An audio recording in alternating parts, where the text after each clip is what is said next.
It was just a lot and super heavy and something that I've never had to deal with before. And so having to process not only, my own part, but her part, and kind of like try to come to some sort of like, okay, I can move forward from this. Hey everyone, I'm Anna Rumer with PopCulture, and today I've got with us Summer House's very own Danielle Olivera. Welcome. Thank you. You did that very well. Oh, thank you. Well, I am like a huge Summer House fan, so this is very exciting. And I know last season was pretty nuts, especially with you and Sierra. How have you kind of processed that experience over the last year to where you are today? Honestly, with a lot of just talking it out and talking it with different people, trying to gain different perspective. It was just a lot and super heavy and something that I've never had to deal with before. And so having to process not only, my own part, but her part, and kind of like try to come to some sort of like, okay, I can move forward from this.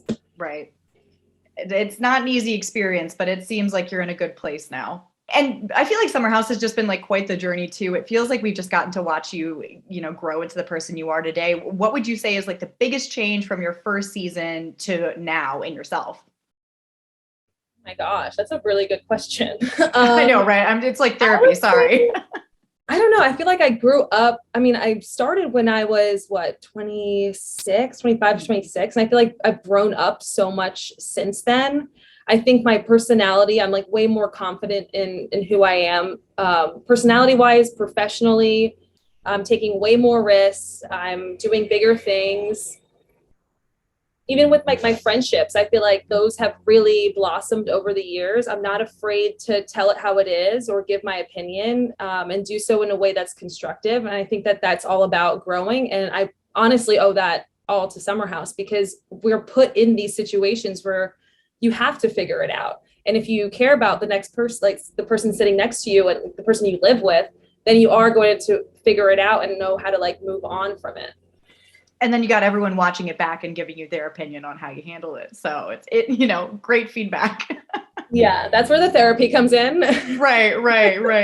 Well, you're in Montauk right now. I know you've been back and forth between Aspen, Montauk, you and Robert. How is that doing? How is the jet set life treating you? It sounds a lot more glamorous than it is. But I do love Montauk. It's always been a second home for me. Even while we filmed throughout the years, I've always also had another share house in Montauk, because I just am obsessed with it. And then Aspen, I was a fish out of water, but it's also very cool. It's just hard because Robert works so hard, and is constantly away and in the kitchen.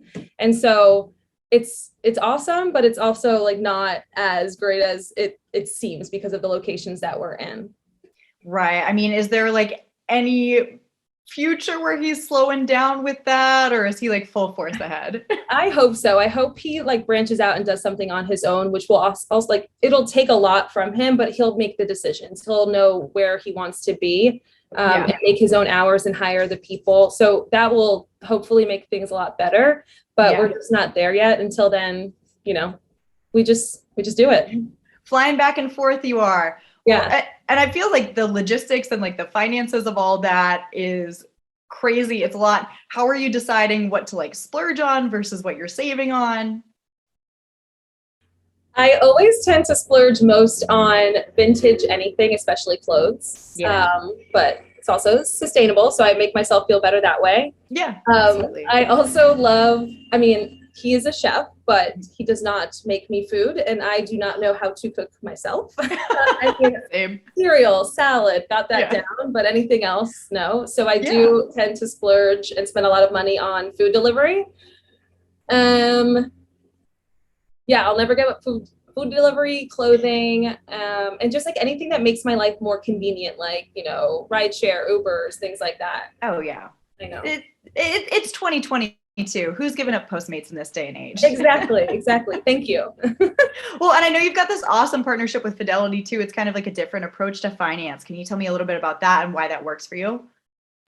Fidelity Bloom is awesome because it feels like shame-free, guilt-free spending because you're doing it responsibly. It's like I can still do the things that I enjoy and spend money on the things that I enjoy. But then there's also like these little rewards and perks and cash back that goes directly into the Fidelity Bloom savings account. So I'm just like, oh, I'm like saving while I'm spending. Yeah, So I bet makes it's a sense to me. no-brainer. Yeah, it's a no-brainer of a partnership. I mean, it's been awesome. I've been using it, and I just obviously can't recommend it enough, especially because it's the summer. No one wants to penny pinch during the summer months. I mean, in the Hamptons, especially, I am very guilty of just, doing a little bit more, being a little bit extra. Gotta do especially, it. at the bars and stuff. But what I think Fidelity Bloom does really well is, yeah, you're spending, but you don't have to feel so bad about it. It's not about, the data, the numbers, and, this is how much you've spent. And here's that pie chart that's like, oh my God, that much on food delivery. And then you just feel bad about yourself. This is a lot more guilt-free, and it's kind of like plays on the psychology of spending money. I think is really cool versus just a numbers game. Oh yeah, absolutely. I mean, sign me up. What is your big thing that you save on? What's something that you're willing to scrimp on? Another good question by you. Something that I'm willing to penny pinch on. As you notice, I'm still rocking the wire headphones, so that's mine. Okay, there you go. There you go. Honestly, oh my God, you've stumped me. I'm looking around for inspiration. What do I like? God, I really don't calling you out. Fidelity Bloom. I don't spend a ton on handbags. I'm a big shoe person, but handbags I could do without a designer purse. It's not. Oh yeah. Yeah, and same thing with sunglasses because I'll probably lose them anyway. Oh, 1,000%. Rocking those free sunglasses always. Well, and I know you've got your own whole business working out. What is the progress with the app? When are you going to help style me? Because I need assistance. I really hope by the end of the summer or fall, you can be part of my beta group. If you're willing. But it's just a lot harder than I ever imagined having to do, because I've always been in technology pretty much always, it feels like. But this is the first time on my own and doing all of the CEO responsibilities, which is a lot more of a learning curve and a lot more time than I ever thought. I thought, okay, we're just going to build cool software and then go. Fidelity Bloom could probably attest that it takes a lot longer than you would ever dream of to get something out. But I just want it to be right. And I want it to do the things that it should, because ultimately I just want to help people look their best and feel their best. I always say put your best look forward. Because when you do that, you just do great things, I think. When you have a great outfit on, there's no one who's going to bring you down, and you just conquer life. Oh, yeah, absolutely. 100%. Well, I wear my well, this is vintage. Okay. Listen, you're got the vintage on. I can't talk. I'm wearing sweatpants on the bottom. You never know. Well, I can't wait to see more of that. I can't wait for the upcoming season of Summer House. And thank you so much for taking time to talk with me today. Absolutely. I had so much fun.